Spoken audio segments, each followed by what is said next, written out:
You know, one of the bigger topics in the Christian community is marriage and divorce. Is divorce wrong? Is divorce a sin? If you divorce someone, are you bound to that person unless somebody cheated? What are the circumstances and parameters? We know in certain divisions of Christianity, they say they don't even believe in divorce. But we do understand that, first of all, marriage is one of the most important things, but it's not the end all be all. Jesus told us that when we go to heaven, we become like the angels anyway, and so there is no marriage in heaven. You're not even your current self when you die and go to heaven. You need to understand that. It's blessed to be single and serve the Lord. It's blessed to be married and serve the Lord. However, there is no eternal condemnation if your marriage fails, if you get divorced, and it's for any reason. Yes, there is sin, but then there's also grace. When Jesus was asked about divorce, he explained that from the beginning, what Moses did as far as asking for a writing written in of divorce, that wasn't exactly what God intended. It wasn't what he allowed. He said from the beginning it was not meant to be so.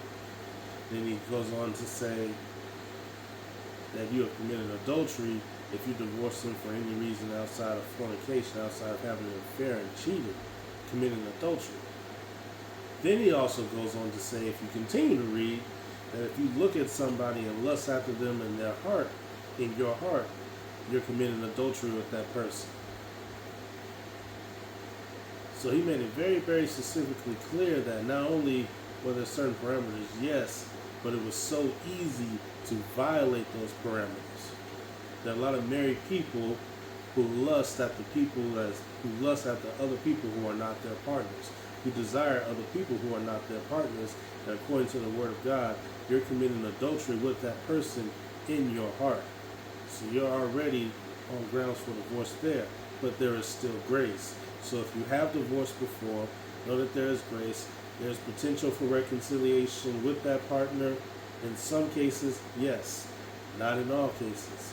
There are some people who have divorced and then years later they got back together, still serving the Lord. There are some people who divorce and they remarry.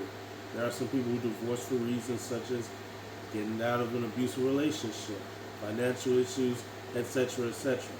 God does not like divorce, but we understand that divorce still does happen. But there is no eternal punishment that comes from somebody who has gotten divorced.